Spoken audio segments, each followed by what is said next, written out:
members, audience, we ought to keep to time, otherwise my friend Frank Richter will hit me.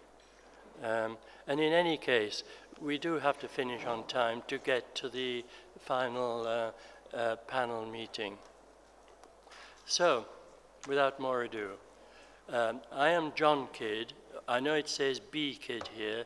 It's a middle name that I don't often use. It's one of the aspects of database management.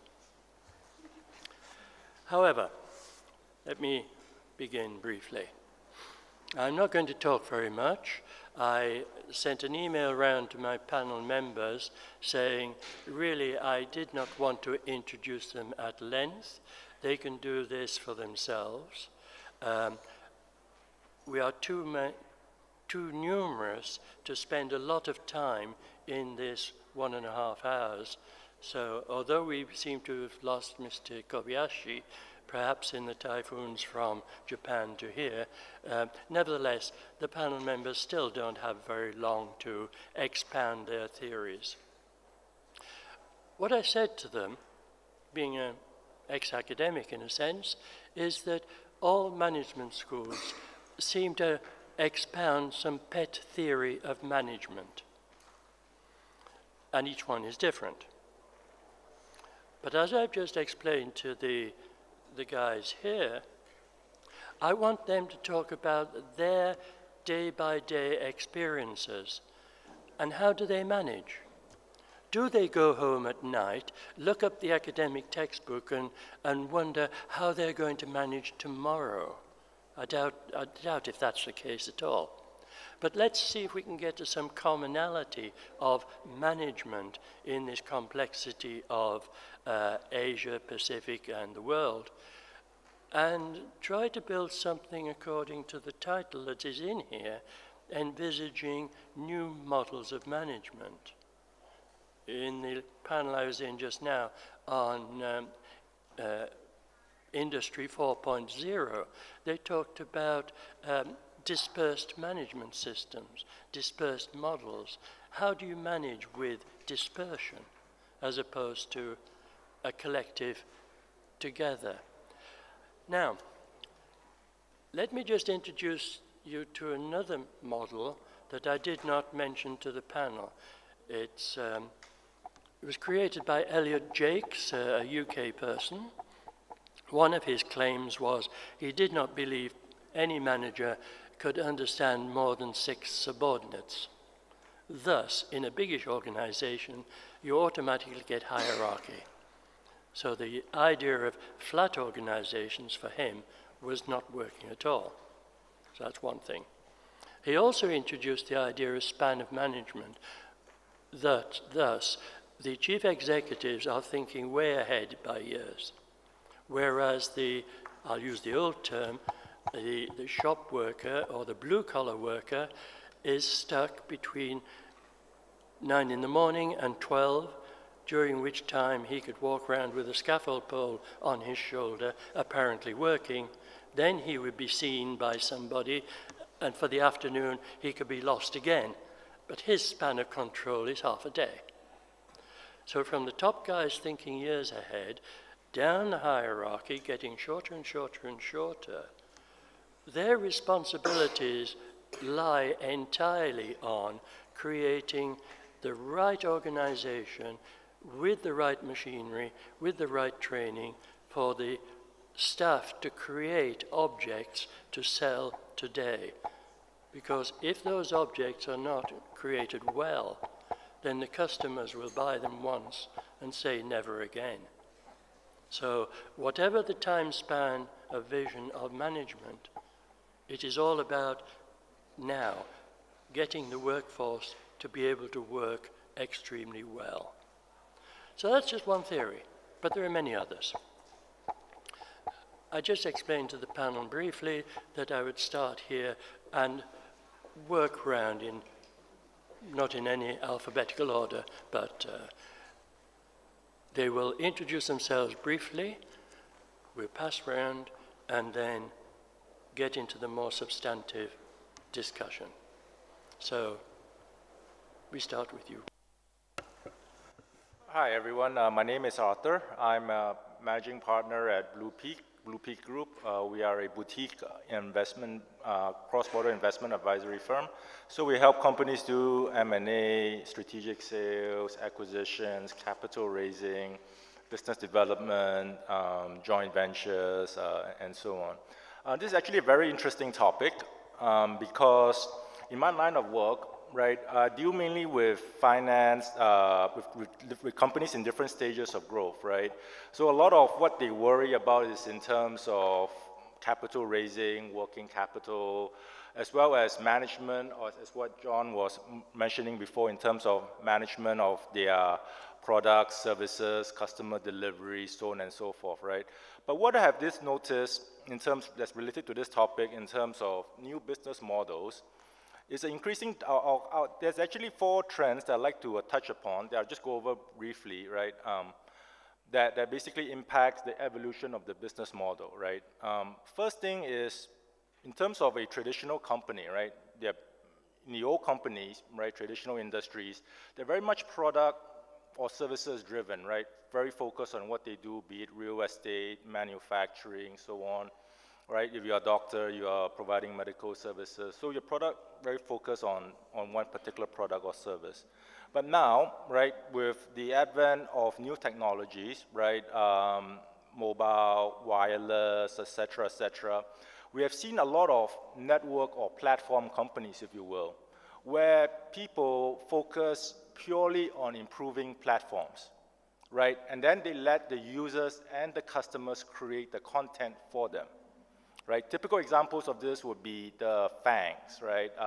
You all heard of Facebook and Amazon and so on, right? But the new Chinese companies in terms of Tencent, Alibaba, are very good examples of this, right? So basically, this gives you a very much leverage effect because if you are, say, a doctor or a lawyer, right? 1 hour spent on helping your client, curing the patient is just charging for 1 hour.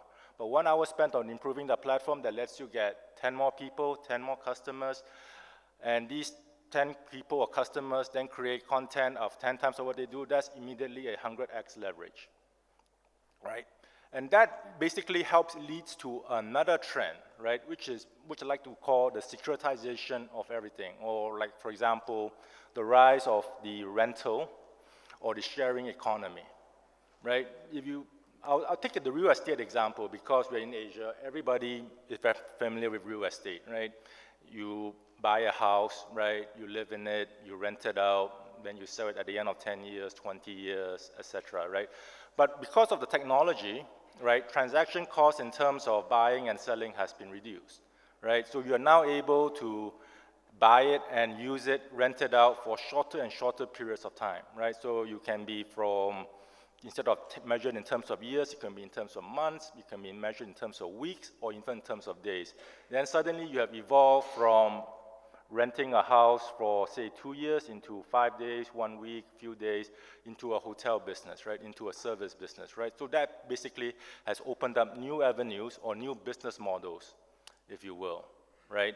And then that leads to new ways of funding, right? So if I were to take again the real estate example, right, traditionally, right, developers would build the industrial park, build the land, build the condominiums, build the apartments, sell it, right, earn the profit, pay off the banks, right? So they have to get a construction loan from the bank, pay a whole series of interest costs, or they have to raise equity, right, dilute themselves, etc., right? The same can be applied not just to real estate, but almost any other industrial sector, right?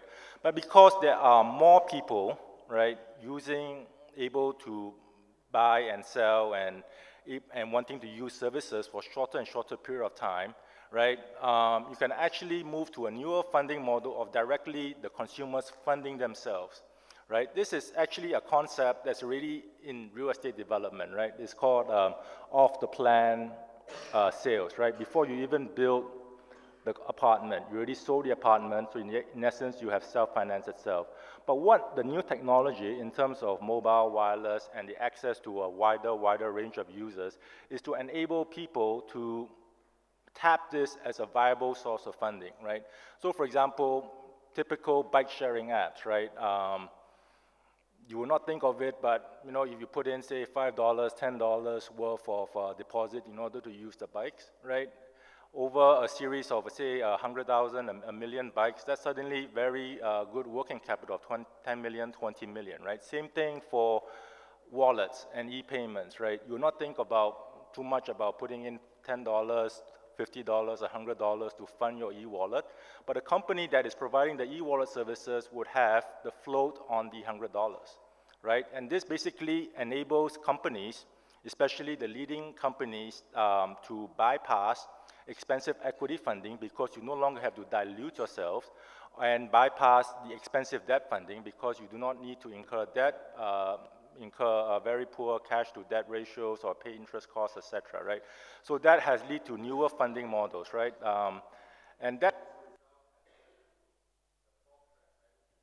I call the democratization of ideas and products and services, because now you no longer need to go through a bank, a private equity firm, or a venture capital firm to get your ideas funded, right? You could directly go to the customers, especially if you have an application, right, or a killer app that basically draws in users, that lets you do all of the first three items, right, including getting more people to use your services. In exchange for using your services, charge them a deposit they will not think twice about, and then using that as working capital to fund the business.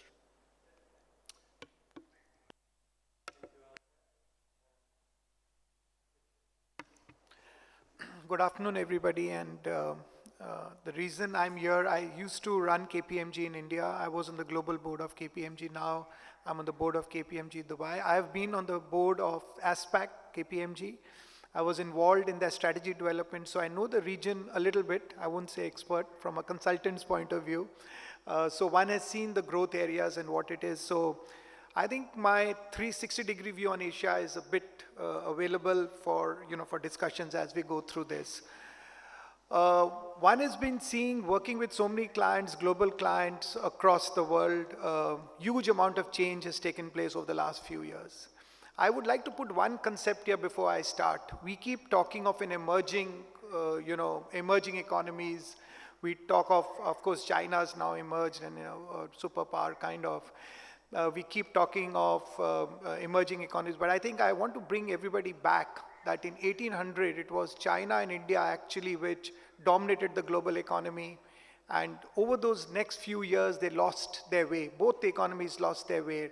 And so I would call it re-emerging, and by all predictions, all experts say by 2030, China and India are going to dominate the global economy. I think that's my starting point out there. And two important events have happened in the last 40 years, which have actually defined this. One was in 1978 when China opened up its economy to the world, and we have seen where they have gone. They went on the manufacturing route. They became the manufacturing hub of the world, and they created huge manufacturing infrastructure. 1990, India followed with again opening up their economy, deregulating the economy. On one day, the Prime Minister of India wrote off every single regulation that was there. And today I can tell you that India is possibly the most eco-friendly country for FDI, for investments. They've literally said there are very few things which are requiring government approval. Rest, you can just come and start a business. So they made it absolutely eco-friendly. Somebody is asking me, how do you make it work? You got to make the ecosystem work. On the World Bank rankings, India moved from 140 to 70 in about 4 years. That's a big jump of 70 spaces in 4 years, and not by Indian agency. The World Bank has ranked it. So it clearly shows a lot of work and efforts have gone in improving the ecosystem out there. So I think these are important. And then what happened is, so India, China opened up. They are the two big economies in Asia region. And then you have, of course, places like Vietnam, Indonesia, I would say Bangladesh, which are also economies which have huge potential of growth and which will come. And I'm not leaving out Japan, because Japan is going to actually invest in all these economies and see how they can actually transfer some of that technology. And then what has happened is the other big notion is coming. Every time you go to any conference, everybody says this technology is a big disruptor. I would just like to change the narrative a bit. Technology is an enabler. It's the dreams around technology, that what you can do with technology is the disruptor. It's not technology itself, because technology, human beings will continue to be at the forefront of everything. They will use technology for their own good. And and the other big thing that we have seen from the Asian economy is huge amount of innovation. Innovation that has come out from this, and these are not innovations for the local economy. These innovations are going to be taken into the global. Lot of companies have developed, I can talk from an India perspective, have developed a lot of products in India which now have been taken globally. So a lot of innovation is getting done out here, and I think we should be aware of the kind of innovation that is happening there in these countries. And this, so every time it was, when these Western companies first came in, multinationals, they were saying, okay, India, cheap country, less for less. It's not going to work. And they faced the burden. So now it is more for less. So the more you can give at a lesser price, so you need to bring efficient models, exactly like what John was saying.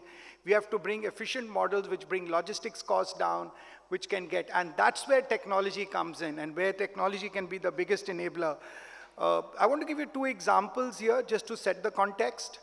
There is a company called Wiki, which is into video streaming, which has got licensed content, which it video streams Japan, Korea, Taiwan.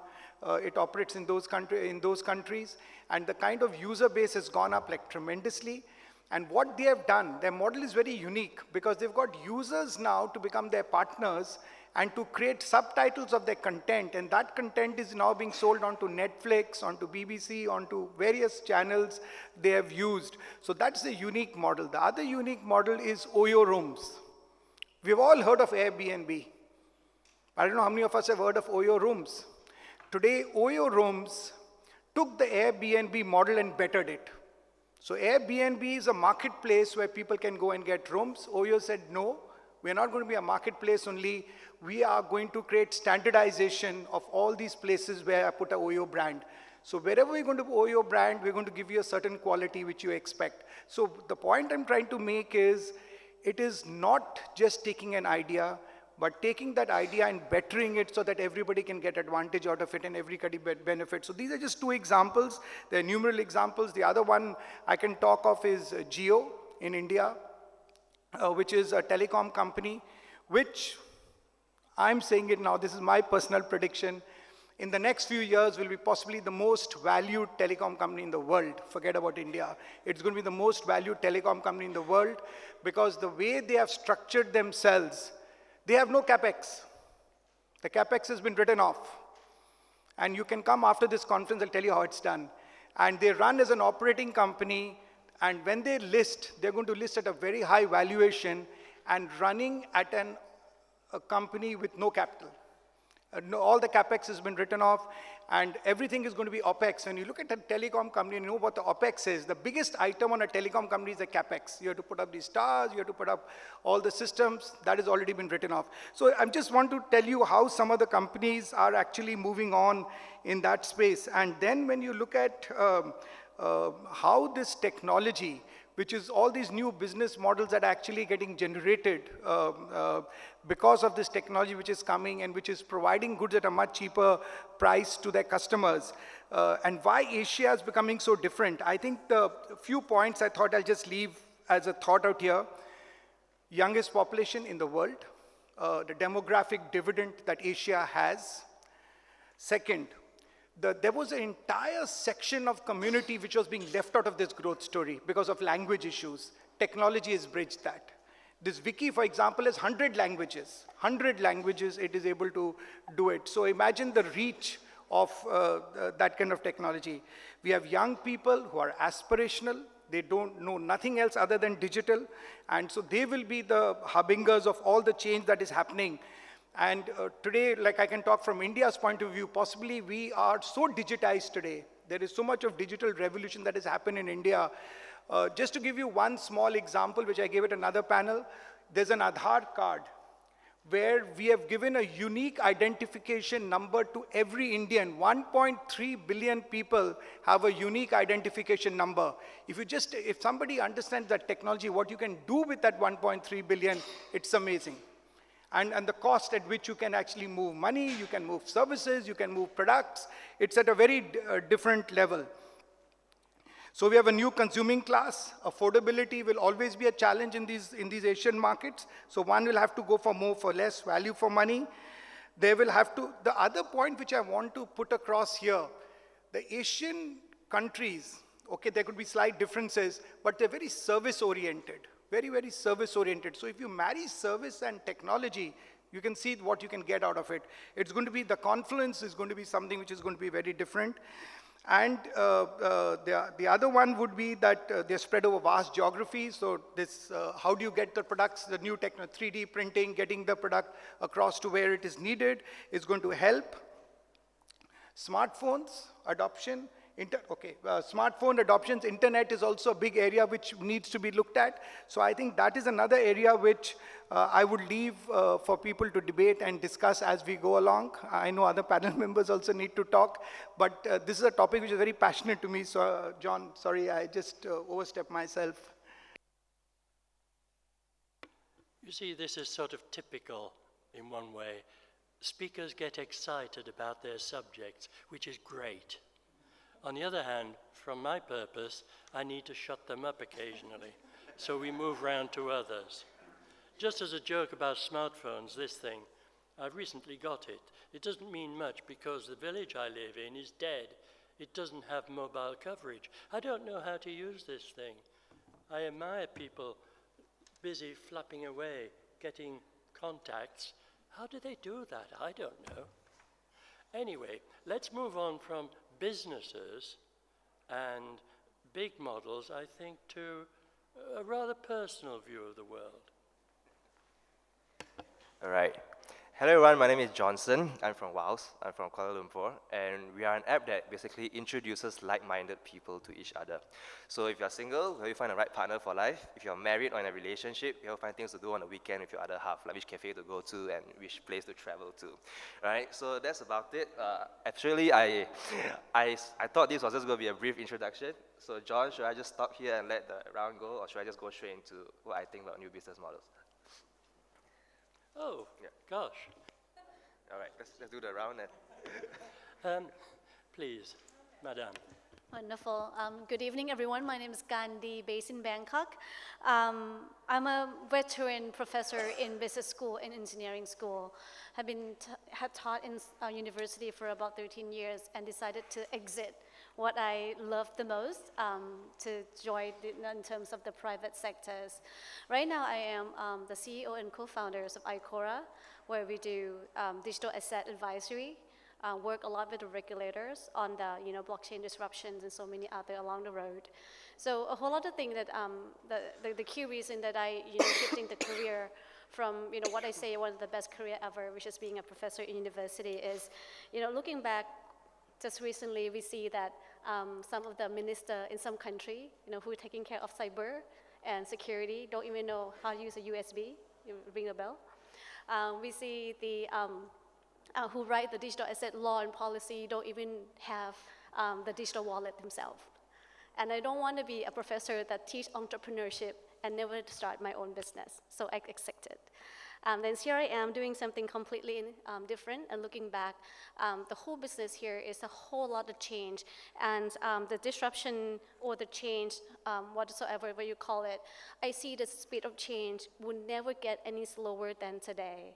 So we better move along forward, and that could be the point of discussion later on in this panel, is of how we're gonna cope with it, and how we're gonna go along with this change. And most of them is controllable, and a lot of them uncontrollable in the view of school, workforce itself, and also the regulators.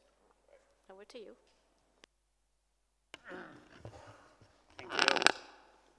My name is Alexander Wang from Pacific Century Group. PCG is a company founded in 1993. We are a group with 46,000 employees across 56 countries, mainly in three business, financials, TMT, and property. On financials, we have two businesses also. One is insurance, where we bought the ING Bank insurance, all the insurance in ASEAN, and also the AIA insurance in Japan, and group it into something we call FWD insurance. And then we have a private, asset management business called Pine Bridge. We are managing about 95 billion US dollar. Those are the financials. And on TMT, we have the Hong Kong Telecom, which is the major telecom provider for Hong Kong. Also, PCCW is a solutions provider. Under PCCW, we have 2 TV stations, and so on and so forth. And then we have a property division, where we did one very successful project called the Cyberport, which is perhaps relevant to here. What we're talking about is New City. Altogether, as I said, we have about 46,000 employees across 56 countries. I want to kickstart on this subject about the new Asian business models. Actually, I don't know what I'm talking about because I think I'm going back to school. Marketing 101 or whatever, professor, you have to teach us. But as far as I can recall, business models, one way or another, relate to only two differences or 2 main points. Either they have cost leadership, or they have product as heroes, right? But those are the history. Those are what our professors taught us maybe a few decades ago. But now, as we look forward to the future, what sort of new Asian business models are we talking or expecting to come? I think there are at least 3 or 4 forms that we should discuss. Obviously, the first form is those companies with innovation or creativity or technology driven throughout the architecture, throughout the company. Companies such as Huawei, where they are very, very focused in the technology, in coming up with the mobile phones. Their mobile phones, particularly the camera with the Leica cameras, and are the best so far. Even though I like Apple, I buy Apple shares, but I also use Huawei camera. So that's technology, innovation specific. The second business model is obviously those disruption-driven business. People who come up with just the labels on your doors, but they kick out all your house or your offices. Key examples like in China, this rider, what you call grabbers, Didi, which is a hiker service. Before you have all the taxi and so on and so forth, they don't give a damn. So they come up with an app. Overnight, the entire country can log onto the app, and then they can call their taxi. This is purely disruption, pure disruption. They don't care, right? But they go fast, and they monopolize the entire market. That's the point. I think this kind of model will continue to emerge. And the third model is those with fast adaptability. Companies such as a famous example is Uniqlo in Japan. They're fast fashion. I was told that they can put their products from the minute they saw in any sales in any department stores in any part of the world within 14 days, within their own outlets. So this is a sort of speed and adaptability. I think this will continue. And last but not the least, I think the business model that will win eventually are those ecosystem specific, meaning they are not only focusing on one part or 2 parts of the value chain, but they focus on the entire ecosystem. Companies such as Alibaba, they look into the entire system, from upstream, midstream to downstream, right? Specific examples like Taobao.com. You know, whatever you want, you can go to Taobao.com. You bring your eyes, it looks like you don't know what is Taobao, but go on. You have voucher codes for free? So Taobao.com is an example, right? And Tencent, the QQ, is another example where they really develop their products and services within the entire ecosystem approach. My last comment, if anything, would be relevant to the topic. What kind of business models will survive or emerge? I think two very important elements. One is the speed that Madam talked about, the speed to the market. And the one is, as far as investors like us are concerned, is the growth, sustainable growth rate. Whatever ideas, whatever great products or services you are coming up with, as far as we are concerned, if we were to invest in you, in your products, we will look for one thing. Are your profitability sustainable? And how big or how fast is the growth rate? We are looking for companies, please, by all means, we are looking for companies, projects that can come up with a sustainable growth, 35% per annum. If you have this, come to me. Thank you.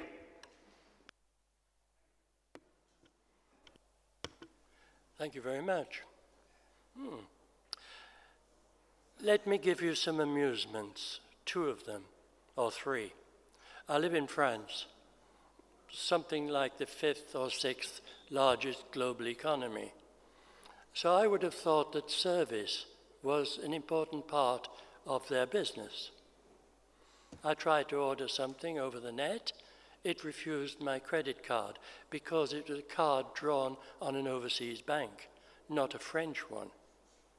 I ask you, these days, you all go around with your credit cards worldwide, buying everything with no problem.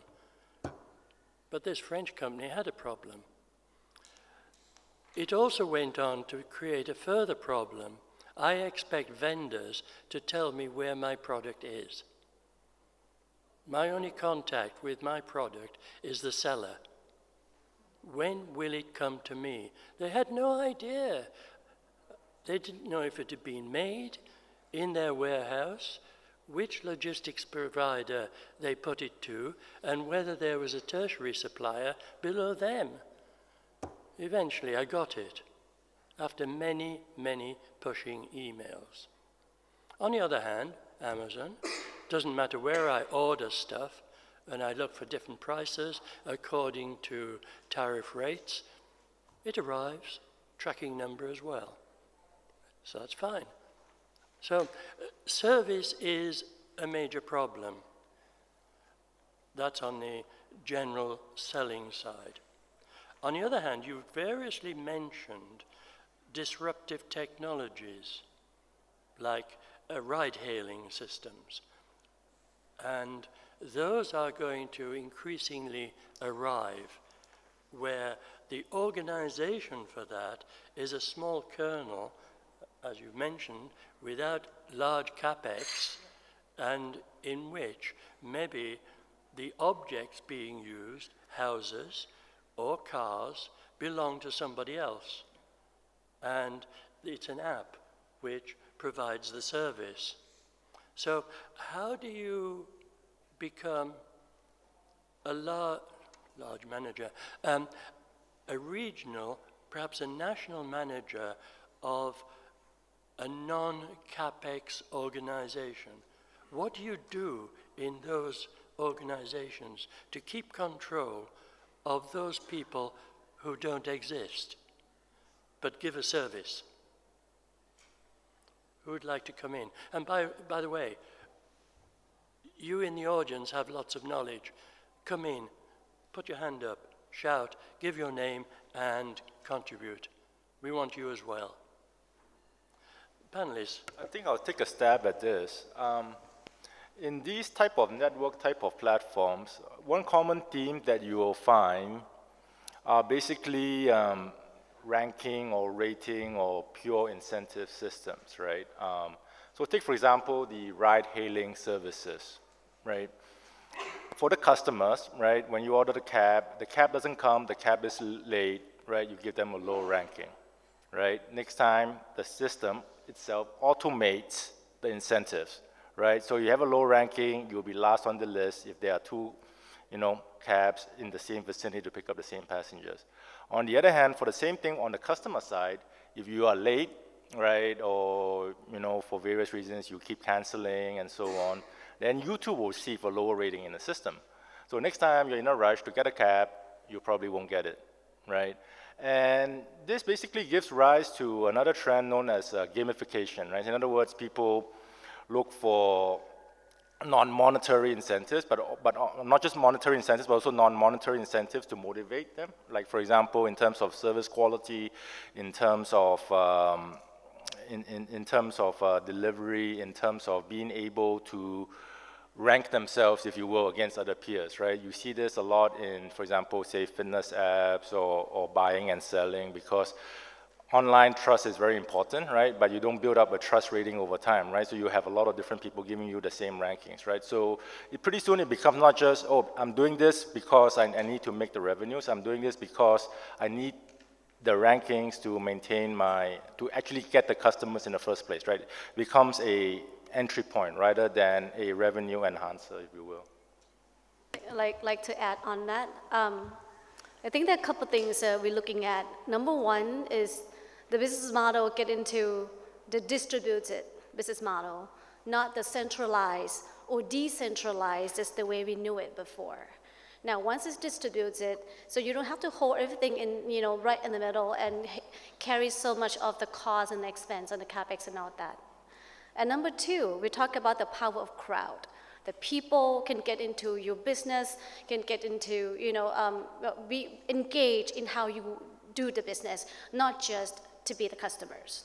And also definitely number three is all about, the fast growing of the connectivities of all the, the wearable device or mobile device that we see today.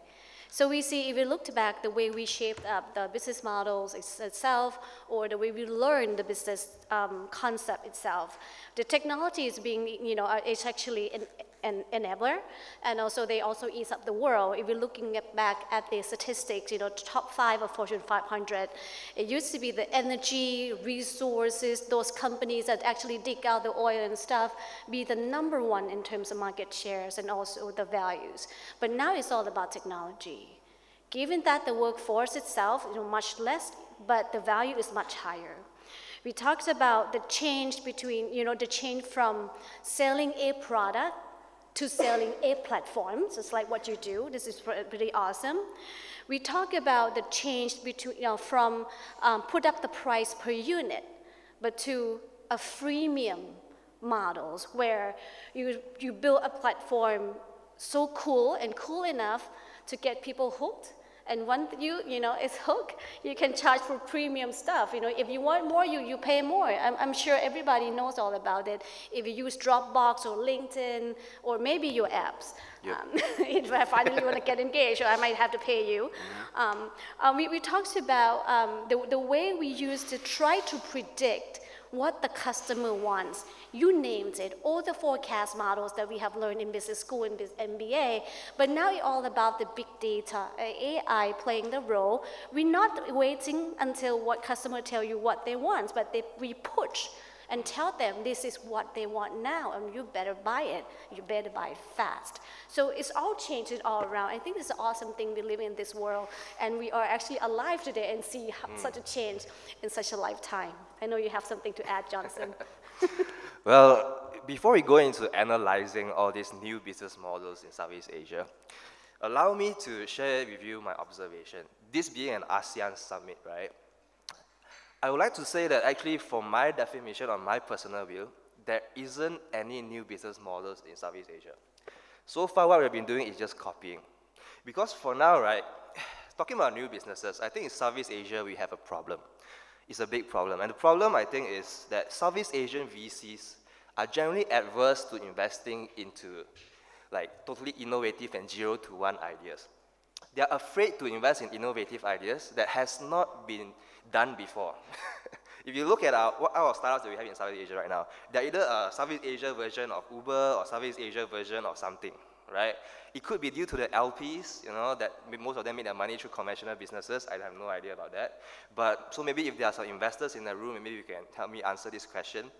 Because the thing about, and I think this is very dangerous and quite wrong for venture capitalists to do this, is because the nature of VC investment is that they are supposed to be high risk, high return. I'm quite sure you know by now that 99% of your investments will fail. They will just totally burn. You cannot liquidate anything or stuff like that. So your whole fund is probably going to be made by 1 or 2 startups that dominates the world. So you might as well invest in, you should be investing in the ones that has the potential. What if they succeed, will they be the next Facebook or Google? I don't know. So if you're scared of risk, I think you should invest in bonds or private equity and stuff like that, because like, if you ask me honestly, just telling you guys, I think Southeast Asian VCs they operate more like private equity right now. And I'm just going to share this observation to the crowd. I'm just going to throw it out to you guys. You guys think about it, and you tell me whether you agree with it or whether I'm getting it wrong, right? Especially if there are investors here. Tell me whether I'm getting it wrong or I'm too naive or whatnot, right? So I've been pondering about this question about how to build $100 billion US companies like Facebook or Google for some time. So far, there are none in Southeast Asia.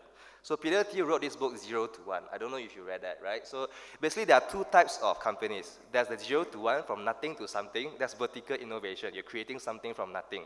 The other movement is globalization movement. That means like, okay, now someone has done it, they prove it works, the rest of the world will copy. And that has been happening in China for some time, but now they realize it, and now they're innovating, and the world is copying from China. That's how Tencent, and they're growing so fast, right? So the thing is, there was a time in Silicon Valley, during the early 2000s, right, when there was Friendster, there was MySpace, social networking. But it was not big yet, They were still quite early stage, but they raised like $40 million US in venture funding and whatnot. People were saying then that, oh, social networks won't work because it has never been done before. Those that have cannot make money. Then, what happened? Facebook came along. It seems similar. It's exactly the same thing with a poke function, right? Then they keep evolving. Then now, the rest have died. Facebook is making close to $5 billion US every quarter. And why such companies are so valuable today? Facebook, the last I checked, it was $700 billion US, then now dropped a bit because of the whole data scandal, $500 billion US, but they're huge companies. The reason why they are so valuable is because it costs Facebook virtually nothing to show you an ad. Like Starbucks, I sell coffee, I need to pay for coffee bean rental and whatnot, right? Facebook, I just write algorithm, show you this thing. So they have so much money, right? They don't know what to do with it. They pay their employees a lot. They keep innovating, and then, they do stuff like solar-powered plane that can fly forever, self-driving cars and stuff like that. So the thing is, what I realized is that $100 billion companies, like the new companies with new business models are the ones that will become the biggest companies in the world. And that is what we should strive for. There are 3 requirements. 1, you must solve a fundamental global problem in the world. That means it must be a problem that everyone in the world faces. No matter you're in Zimbabwe, Japan, Tokyo, or US, you face the same problem. So it cannot be like a where to find pho in Vietnam thing. I mean, that's great regional, but to build something like so big, that's one. So second thing is if the technology is right for it, chances are you won't be the first. Because everyone will do it, right? Then the key is to be the last and the best one and solve it thoroughly. Solve the problem thoroughly. The keyword here is thoroughly. That is what Facebook did, and that's what Google did, because they were not the first search engine. Before Google, there was Alta Vista, Metacrawler, Yahoo, and whatnot, right? Then Facebook, before that, there was Friendster, there was Hi5, there was MySpace. Facebook was the only one that solved it thoroughly. Then, number 3, you end up the same way, right? There will be the winner will be the monopoly. It's like huge. Everyone, you want to search something? Google. You want to stay in touch with friends? Facebook, right? Then there will be a distant second place. That means it's still around, but it's nowhere near the first place. Search engines, you can say that's Yahoo. It still exists in Japan, but everywhere else there's Google, right? For social networking, you can say it's Twitter. Donald Trump still uses it. It's a $20 billion company, but it's nowhere near Facebook, right? Then there will be a copycat by a big company, which is like, oh shit, we have money. Why didn't we do that? So for Google, that was Microsoft. Let's do Bing, which doesn't really work. So it's not the main business.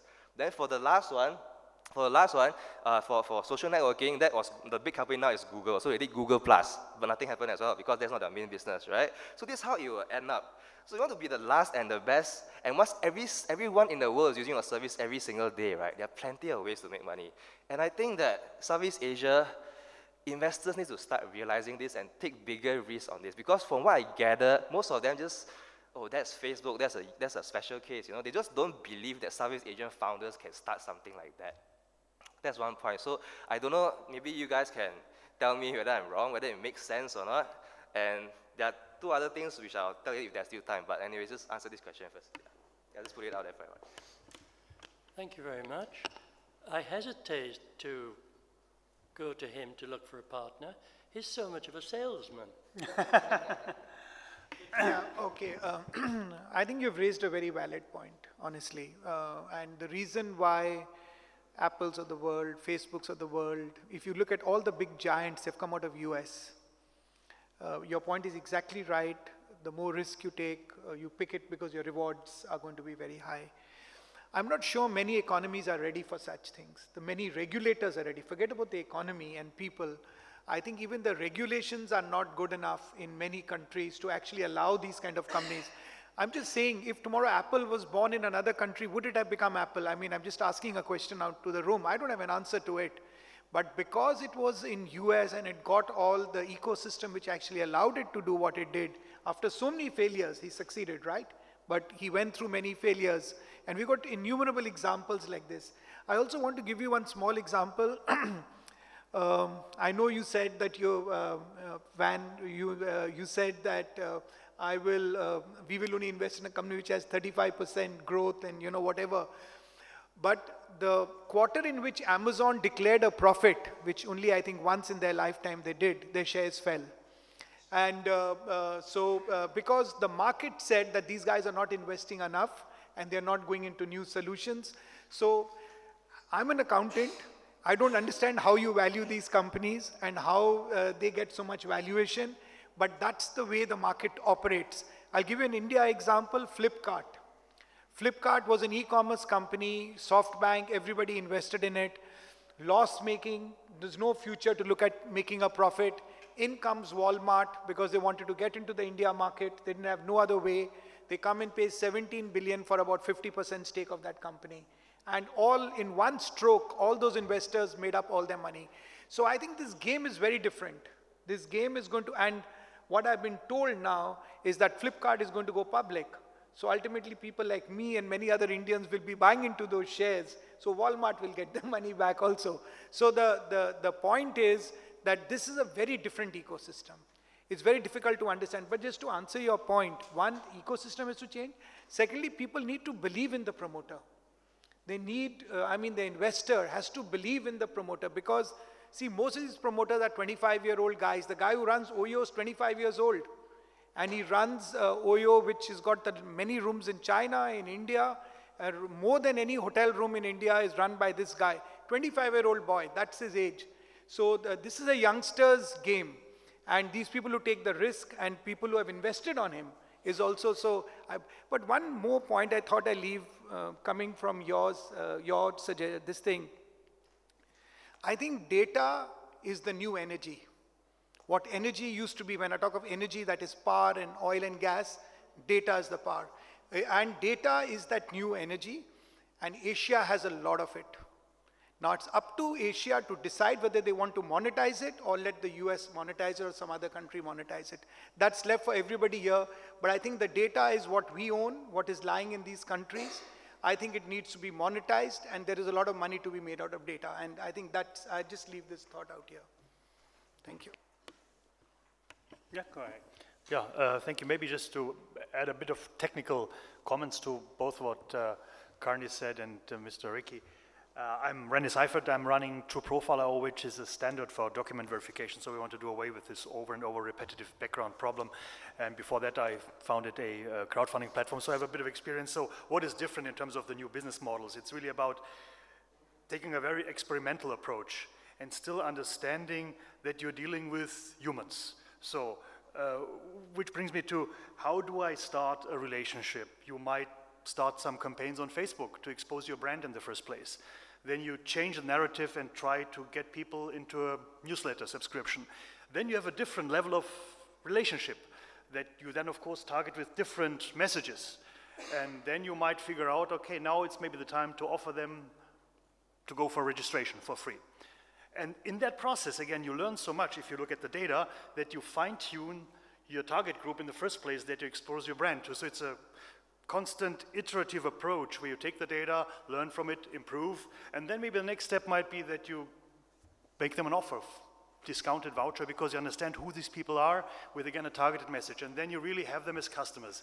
And they really guide them pretty much at your hand along this whole customer journey. For me, really important is, forget about this becoming too technocratic. It's at the end the same what any mom and pop shop would have done, knowing the customer from the first time they enter the shop to become a regular maybe 10 years down the line. I like that idea because I was thinking about what we learned. You probably have heard about the plan, do, shake, act thing that we have learned before. But now in startup world, we actually do build, measure, and learn. You build fast, you measure how good or how bad it is, and you learn from it. I work in a corporate. We used to have a long-term plan for 5 years. Now, a startup, my long-term plan is 1 year, and my short-term plan is 1 week. So For us, sometimes it's like 2 days or 2 weeks. exactly. Every 2 weeks, there's a new version of the app. Yeah, We break things fast. Correct. We go by the sprint process. This is the speed of change that's going on. I'm not sure that you guys have the same analogy as my country has. We normally say the large fish likely to eat up the small fish. You talk about the large firm, take advantage, then the small firms. Now we hear the faster fish eats up the slower one. But then we are right in the age that we're going to say that the larger fish is also being fast too.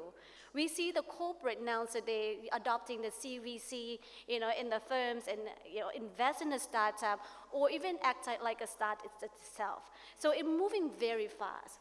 What I see from our analysis that the large corporate that they need to survive, they need to somehow change the way they manage, change the way, the whole strategy wrapped it out. And also probably will have to see their strategic path outside their industries. What I see that most of the company, most of the sectors likely to move themselves into a fintech and also move themselves into the education and universities. Because we all know that, university being so slow can't really, feed up, the right workforce to the company. And then that's kind of thing that changed the whole idea. But then I can come back to that because we talks about how fast they're going to change, how fast the value we can create. Don't forget that going to the future, the social impact, the sustainability is going to be a huge thing that we need to discuss. I would blame myself if I'm not sharing you about this. I work for the company as an advisor right now on the blockchain and ICO thing. You probably have heard about initial coin offering, cryptocurrency in the darker side, all the fraud and all that stuff. But the company, a listed company there, are actually working on, we try to find the way that we can adopt the blockchain, how we distribute it, not just to raise funds, but try to solve the mega problem. For example, the aging society. I give you one example of the project that we are working on right now is we try to find a business model using the blockchain and tokenization of the land where the poor can, be able to purchase the land and be the owner. When, if without the tokenization process of blockchain, it would be very impossible for the poor to own one piece of land. So this is the way that, the company, the private sectors is moving along. The next thing is aging society coming up. Looking at if we are, moving towards like 60 years old, 70, 80, and so forth, you own a house, and you just only get the money from selling a house just, after you die, for sure. But then if you try to find the business model, you can actually earn your profit from piece of land you're staying in while you're living. So that's kind of thing that we try to reinvent, that this is a real estate company we're talking about. And the third project that we're working on, try to look at the beauty of blockchain and tokenization, built up in terms of social tokens, where we're gonna get this idea and change in terms of positive behavior of the people, in the real estate complex. So there's a whole lot of things out there that we can do with the business model. On the point of blockchain and new technologies, right, I would like to give a warning. It's not so much a warning, but how to say, Southeast Asia, right, we don't know why, but we like to get hyped out about stuff. Like when people say, oh, the US is doing this, we're going to do this and blah, blah, everything. But the way I see as a person who knows how to code now and know what the technology really is, I think that you shouldn't blindly follow trends, because if there's a trend, everything is overpriced. And you must know that for stuff like blockchain and AI, right, the thing is, you must know how that technology is being applied to a problem to solve the problem thoroughly. Because if the technology is not solving a problem, right, chances are it's just speculation. That's why it will crash, right? So you must know that a lot of people here, the startups says, oh, we are AI for this, we are blockchain for that, but not everything needs to use AI, not everything needs to use blockchain, you get what I mean? So you need to know how is it applied. So there's this interesting quote by Sam Altman from Y Combinator. That's the one that Dropbox and whatever Airbnb came from, right? So he said that he came to this conclusion that startups that say they are an AI company usually are con men. No offense to those who say you are, but the thing is just that, because they realize that the companies that really do AI are those that will tell themselves, oh, we are a logistic company, we are a shipping company. Then you go dig deeper. Then you realize that, oh, how can you reduce the cost of shipping and logistics by 40%? Oh, because it's of the data. Because of all those data, right, they can actually find trends to save money. That's why it's like that. But they say, we are actually a logistic company. That is the problem they are solving. A lot of AI companies or blockchain companies I see here in Southeast Asia, it's like, oh, we are this for that. But then you haven't even launched the thing yet. And if you know AI, right, like I was in a panel, I was in a session at the AI, the deep learning side, is that you actually need a lot of data for AI to do its magic. If not, you cannot AI anything. And AI is something like electricity. It's just like you're trying to pitch someone back in like JP Morgan days that when people are still using oil that, oh, my product uses electricity, which is now it's almost everything. You must say that my product is a much better heater than maybe your microwave, something like that. So you need to be careful about something like that for new business models, about whether the business model is solving a problem. Yeah. Okay. Yeah? Go ahead. Well, I think I want to provoke a little bit over here. So first of all, I think this whole concept that data being the new oil, the magic run will soon come to an end, I believe, because regulations will come up, privacy laws will come up. We have already seen what's happening in Europe. Consumers will start demanding to be paid for the use of their own data. So my data, if you're using it, better you pay it to me. Or you can't use it. So I think this is kind of the stuff that happened in the robber barons in the Americas, 150 years back. Go dig, find oil, take as much as you can till somebody figured out how to price the oil. So I think the same thing will happen with data. That's my first belief. The second belief is if I see the money that is getting invested in this new technology, let's take the example that Richard you spoke about, which was SoftBank. I mean, who's behind SoftBank? It's the oil money. So it's the asset money which was languishing in treasury, earning 0.5%, 1% return, sometimes negative return, too much of money in the world. Actually, at this point of time, the problem is not there is less money. And I'm very knowledgeable about it because I had a large corporate career and I'm now sitting in the place of a fund. I actually have to woo people to take my money, because the smart guys are asking me more questions than I would otherwise ask. They're doing due diligence of me as an investor rather than I'm doing a due diligence of them, if they're really smart. Once we're not asking questions, I run away from them. That means they don't know the use of the money. So given this world, I believe what we will see is a different asset pricing model. So asset as a service is one of the pricing model that's emerging. You will see different asset pricing model, which will finally channelize into whether it's a money in the SoftBank coming back into an oil room or a technology company or a startup, whatever it is that. The last but not the least, I think the model that will sustain, my belief is that, and my bet is that, is actually a services-centric model. Technology will be underlying. Technology will be faceless. It doesn't matter whether you use blockchain, whether you used matching algorithms, whether you used AI or whatever, machine learning, etc. Sorry, surfaceless and what? There's a rip on, I can't hear you. Services-centric business models. So the customer would be paying for the outcome. Doesn't matter what technology you're using. So the technology, as you said, I agree with you. They're saying, and I use electricity, so what? So I use AI, it doesn't matter, doesn't have a difference. But in that services-centric, I also think we have the pendulum has swung quite on an extreme, where the givers and seekers are faceless. It doesn't matter who you are on Amazon. Amazon is the brand. It will move back. Now, you will see actually tribal formations happen. You will see the handicraft formations happen. So I think the model like an Etsy is a much better model of a marketplace than Amazon in the long run. So my bet is on the Etsys of the world and not the Amazons of the world. So I thought I want to provoke the audience and the esteemed speakers to get your comments out on this. Just in parallel to that, and you briefly mentioned it, the regulatory systems of different countries are hugely different. So it is not easy to move your data management model across different countries. And personally, the givers of data also vary across different nations. In the last panel I heard, Germans really refuse to give away data, whereas in India, you've got 1 billion people online, which is extremely good for one management model, getting state money directly into the banks of the deserving. But sometimes they have no control over that either. Money just arrives.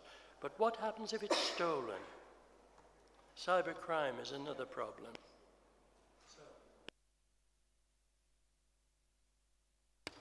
Yes, I was going to comment on this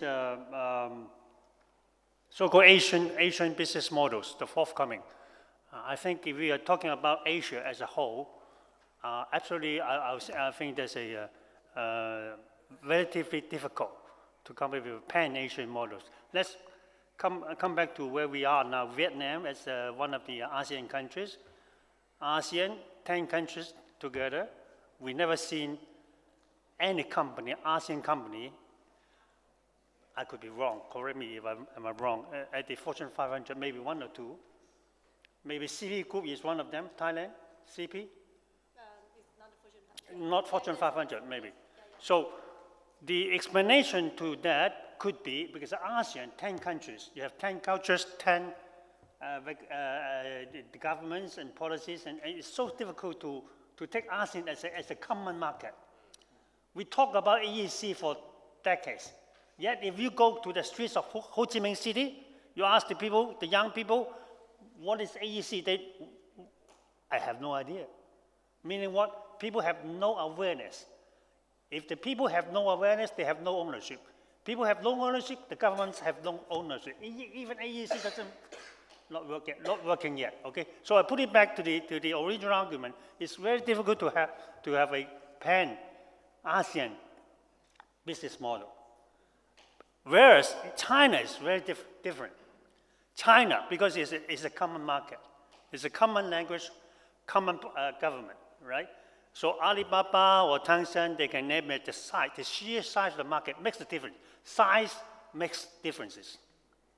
China market, 1.4 billion people. ASEAN, 650 million people, but yet divided into 10 countries.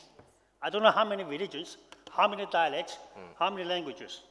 So we cannot compare that.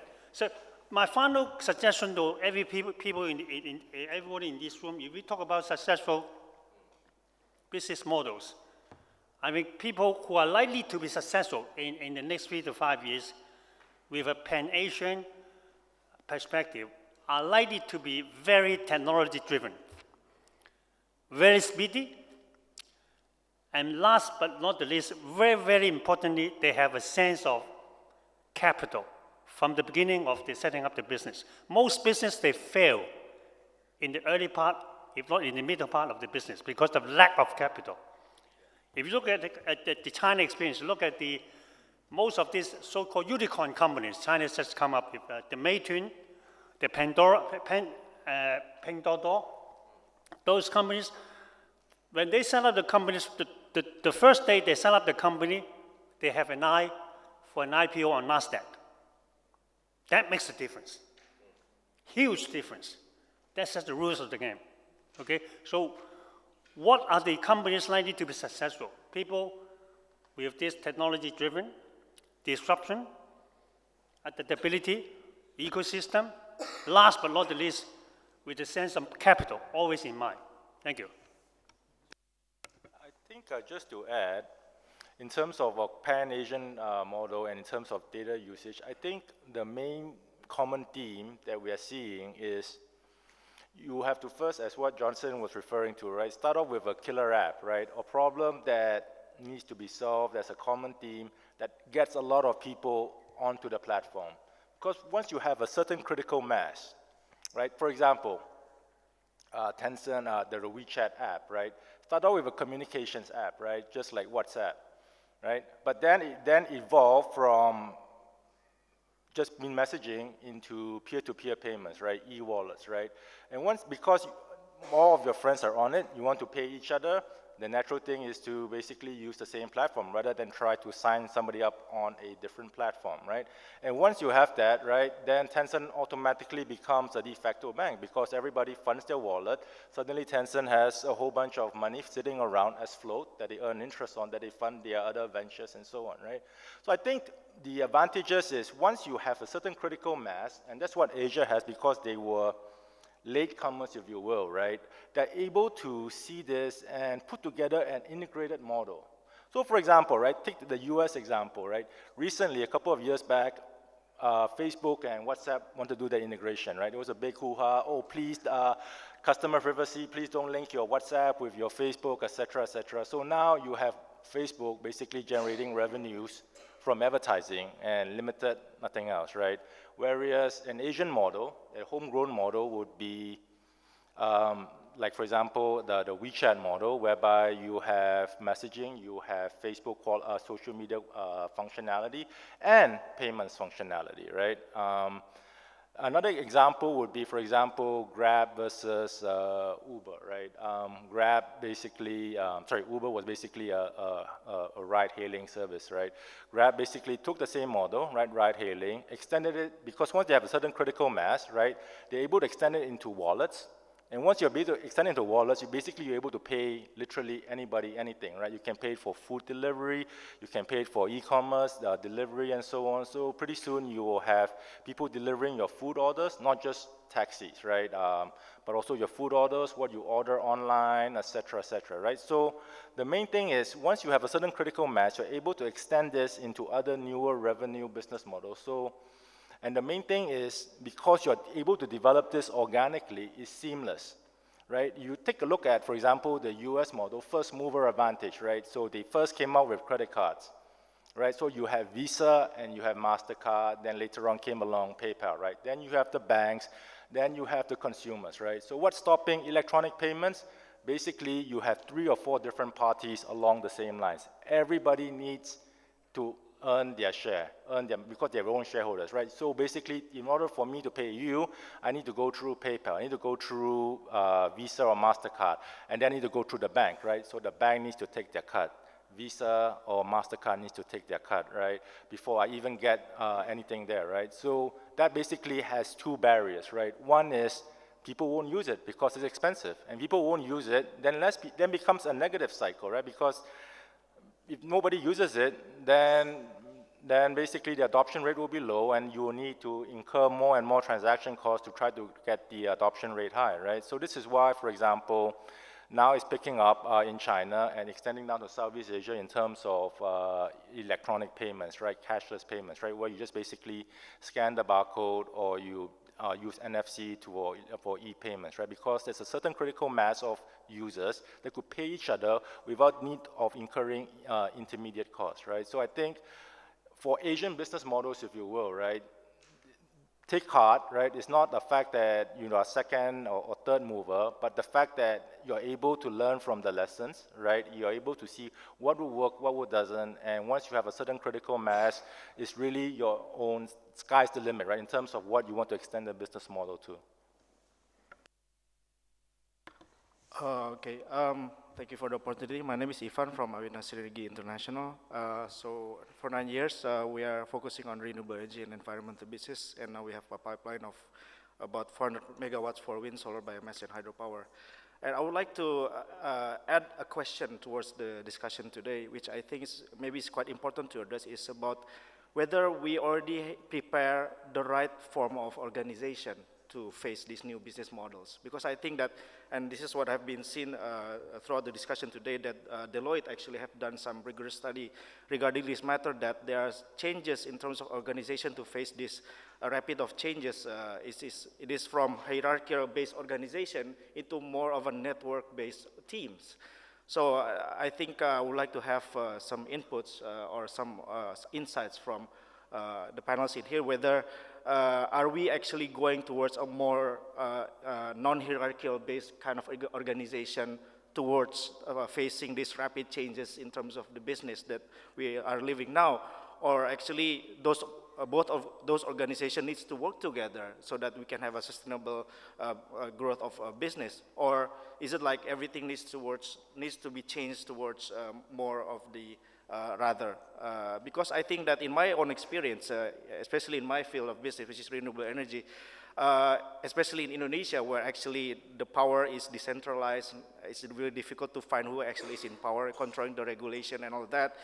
Big companies, especially since I engage a lot with Japanese companies, they tend to use companies like me, which is not that big, and we work in network of teams. So it's really easy for us to get the right information up to date, which actually gives a lot of help to those big companies that is not that agile enough to get this raw information for them to develop their business. So I think that these two hierarchy organization and this network of teams somewhat can coexist, but I don't know, maybe if you can share more of your experience about this organizational things, matters facing the new business model, that would be greatly appreciated. Sorry, just to clarify, right, when you say organizations, do you mean corporations? Oh, so not like VCs, but corporations, right? Okay. Short answer is yes. I see the needs that they need to restructure the organization big time, especially those are huge, large, and very silo-based organization. I'm sure that the next question you probably have in your mind is actually how they're going to adapt from such a rigid structure, from level 1 to level 14 and above and beyond in CEO. There's some practices that we've been doing. Sometimes, the current organization structure cannot be changed in one day. If you are the C-suite and you used to have the corner office with the whole room and the whole view of Hong Kong Bay, you're not gonna, be happy to get, the hot desk with your team. So the approach that I have seen, the approach that we are implementing it, so let them be. But somehow we build a new culture in the new unit or even the new subsidiary. Maybe one project, you don't have to feed in the same organization structures, but rather build a new small subsidiary company to drive that one. And once this works, because they have to change not just the structures by the HR, but it's also the culture of the organization itself, which is the most difficult thing you ever, don't want to encounter it. So this is kind of dilute and see the change. People will see, hey, that team seems so happy. They don't need to clock in, clock out, but somehow they work around the clock. They get they get the output, they get the performance. That type of thing that could be in the practice that we are approaching. It is interesting. Oh, sorry. I think we heard a number of times saying swiftness of response, getting out there. The hierarchy as it exists will not allow it. So I think I agree with you that corporations are going to resist change, especially the people who are on the top. They wouldn't like to come and sit on a table and they would like their rooms. But I think many times economics and business changes will drive it. I've seen many organized like Microsoft in India, for example, they had these big rooms for their senior chairman, managing director. They all now sit on a table. First 2-3 months, lot of, chatter. Now they're very happy. The business is doing well. Everything is good and everybody's happy. So I think it's a mindset change, and the mindset will have to change. It's no more good to have. It's no more, it's something good to have. It is necessary for survival, actually. And I think cultural change will get driven a lot, because as we know that many of these are big change management projects, and they will have to be, in fact, it's good area for change management professionals to do well, because there will be huge amount of, and one more point I thought is very important to put. While you spoke about this, I'll give you an example. In our Singapore office in KPMG, we have formed what we call the digital village. Now in KPMG, you're expected to wear, like I'm dressed up in a suit and tie. Now that office, which is in the same building, is a separate floor. Guys come in t-shirt, jeans, long hair, they can do what they want. That's also KPMG. But to survive, because you want to attract that kind of talent, you would have to, bring in a very different ecosystem and culture. So I think organization will need to coexist. There will be some part, and one more very important point which I'm seeing in corporates happening, Because when we did a survey of the global CEOs, this is a global survey, not an India survey, we asked the CEOs, what are you most scared of? The competitors? No. We are scared of the person in the garage, what he's doing, when he's going to disrupt my business model. And that is the biggest fear. And so what these large corporations are doing, and this you're going to see in more, where they're going to invest in startups, you come and work on my ecosystem and we'll both coexist. And give them the freedom to work in the way they work. You can't put organizational hierarchy and structure into this. So these are the new, and honestly, I don't know what the new workforce is going to look like. We have seen these huge co-working spaces coming up. So, and there's a big, this small company called WeWork. 4 years back, Israeli, started by an Israeli, never heard of it. Today it's valued at 25 billion. They don't own a single real estate, but that's the valuation. So I think we're going to see new kind of things emerging. I don't think I can predict, I don't know anybody else can predict what the new workforce is going to look like, but I can tell you it will have to change. That's my view. Yes, can I ask something? The panel has been talking about good business model, but I think good business model, we must also talk about good revenue model. I don't think anyone is talking about revenue. Because if you have a good business model, but you don't have revenue, then you cannot sustain. It's also about sustainability. Talking about our case, actually, I'm the co-founder of 28 More. 28 More is a cross-border e-commerce platform. And what is our revenue model? Our revenue model is not just to sell products like all the other marketplaces. So we have various revenue models. Number one is, for example, you open a store in our shopping mall, we charge you a commission. 20%, 30%, this is the first business model. Second business model, we work directly with brands and distributors. So we are like your distributor. So we help you to sell your products, not just on our platform, but we also distribute to other platforms. So if we be your distributor, then our profit margin will be 50%, 60%. So this is the second revenue model. And the third business revenue model is crowdfunding. So what is crowdfunding? Crowdfunding meaning that you give me money and then I give you some reward, but I'm not giving you any shares. So for example, we started this platform. How to raise funds is by using crowdfunding. So the crowdfunding, the business model is you become my licensee. I give you a license to help me to recruit brands to join my platform, to recruit merchants to join my platform, and you pay me the license fee ranging from $10,000 US to $40,000 US. So within about 6 months, we raised close to $1 million US just from crowdfunding without giving away any shares.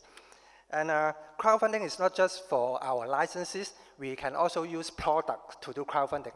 So for example, I have a new customer from Italy. So they're having a very good brand for hair dryer. So they've been in Italy for the last 50 years. But they are new in Asia. They're not in China yet. So now we are representing this brand to launch the product in China through the crowdfunding platform, through the JD. So with the crowdfunding platform, we expect to raise maybe at least a few million RMB just within 30 days of selling the hairdryer through the crowdfunding platform. So I think there are a lot of ways to raise funds, not only by asking for VC, because if you're a new startup, you ask VC for money, I can tell you it's very, very difficult. Whereas we use our own ways, we can raise funds through various ways. Okay, thank you. By the way, we are also eyeing for IPO, but not within the next 2 or 3 years, maybe after 5 or 6 years. Okay. Sorry, I think if we're talking about new business models, it's not always about revenue because we are creating something new. Sometimes we need to invest in the infrastructure to make these business models happen or monetize these business models. And when you talk about infrastructures, I think there are 3 general categories of people that actually would want to invest in infrastructures to support these new business models. Strategic investors. I'm not talking about your quick to flip VC people. These are strategic investors who take a very long-term, 10 to 25 years road, investing in something, building up the infrastructure to support, for example, fintech.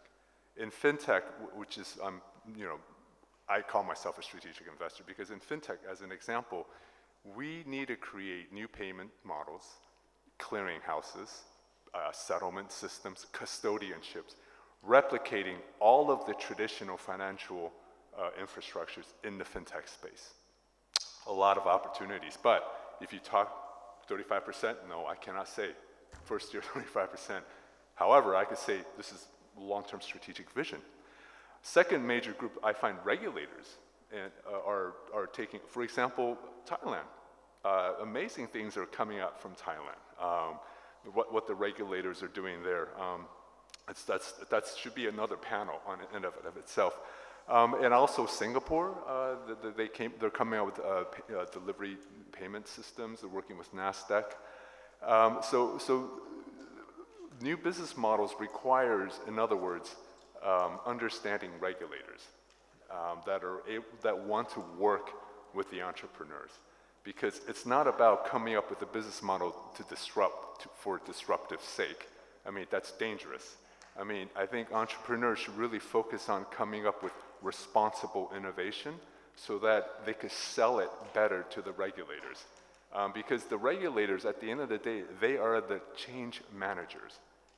It's the regulators that have, it's a huge problem. It's a big responsibility to manage the tension between traditional businesses and disruptors. And then the regulators, it's their job to be the floodgate keepers. And they have a very difficult job at that. Based on my experience, I find that the US and the UK financial regulatory authorities are very business-minded. In fact, in the US SEC, they adopt technologies. For example, HTML in the accounting, you should know. That HTML is a digital format to do accounting, and the SEC is a requirement now.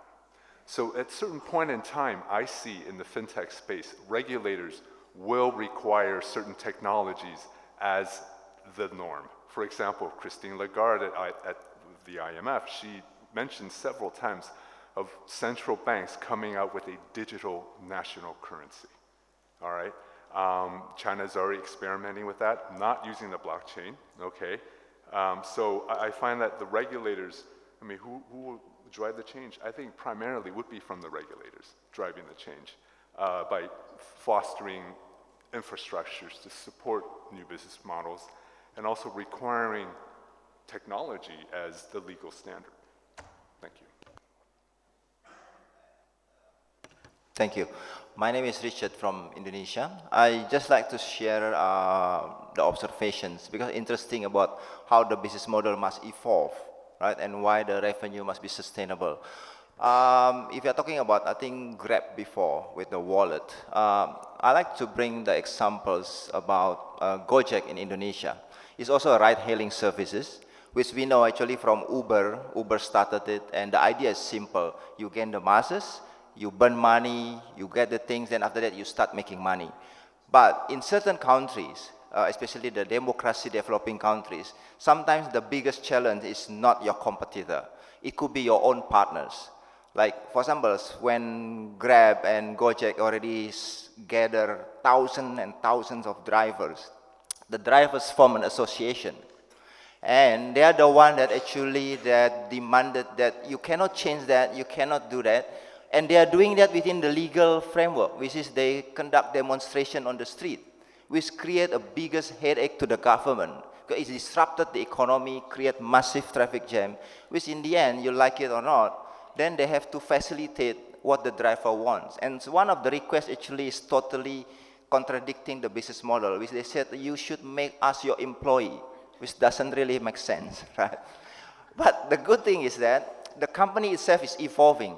Because if you look from that point of view, we can't really think how can then Gojek or Grab in Indonesia will ever make money, right? Because it's always against by their own driver. Gojek now actually their strategy is besides the wallet, besides starting with the food, their strategy is making it the app of choice, right? That means you can do almost anything from their apps. You want to clean your houses, you can call a cleaning service. You want to do a woman manicure, pedicure, you can.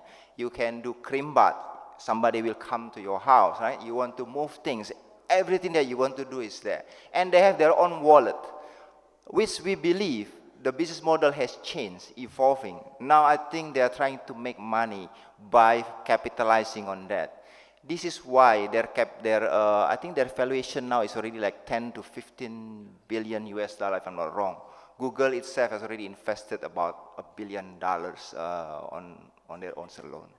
Yeah, I think that's interesting why we need to be always to move and evolve fast. Thanks.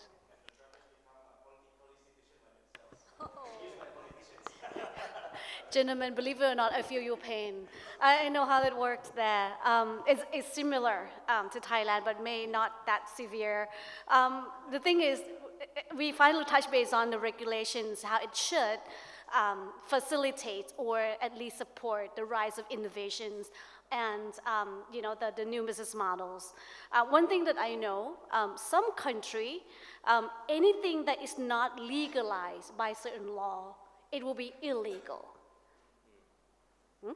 And some country, anything that is not illegal is illegal. So we talk about putting up positive list or negative list. In our country, basically, they just try to put a certain set of positive lists. If anything they did not put in the law, might as well call illegal. So that's kind of mindset that would slow down the innovations. But some country, however, as far as I know, Singapore, they go by the approach of negative list, where it's anything that's not going to be too extreme to the well-being for the people at large. They're going to say it's fine to do so, as long as you don't negatively impact other people and all that such. So that's something to think about. We are a big crowd here. I'm sure that we have a power to change this, but I agree with you, and once again, I feel your pain. Richard, since you brought this up, right, this is a quick one, right? Okay. I want to share another short observation, is that new business models with a physical aspect, and this might be a tip for the investors in this room, new business models with a physical aspect, usually the local player will win, because you're on the ground. That's why that's proven in Didi in China, Grab in Southeast Asia, Gojek, right? But things that don't have a physical aspect, like your Facebook, Google, it has the potential to go very fast globally. I was going to echo similarly. I think in Asia, there's no need for one so-called one and only business model. We can accept to have 50 or even 100 different models, because Asia is a big region. And having said that, there are certain important elements or parameters that I personally see are important or instrumental for these business models to be successful. One is that these kinds of business models have to be technology-driven. Let me repeat this. And secondly, they must be some sort of connectivity with the task market. With very close and fast connectivity. This relates to speed, actually, of the access to the market. And thirdly, as people mentioned here, the revenue models have to be sustainable. And I think these three elements should give us a lot of thoughts when we think about the forthcoming business models for Asia. There's no need for one single business model, because Thailand is Thailand, Korea is Korea, Japan is Japan, China is China. But I think in the next 5 to 10 years, across the board, not even Asia, Europe, the USA, these three elements will have to be there. Thank you. I think that's a reasonable last word. Time is up, and I'll just offer you one addition to regulations. You've heard me say I live in France. France is the most regulated country in Europe. And the last government, run by Holland, rearranged its labor laws. The book is about this thick, and the printer was saying it's getting too big. The response from the hierarchy was, use a smaller font. Thank you all very much.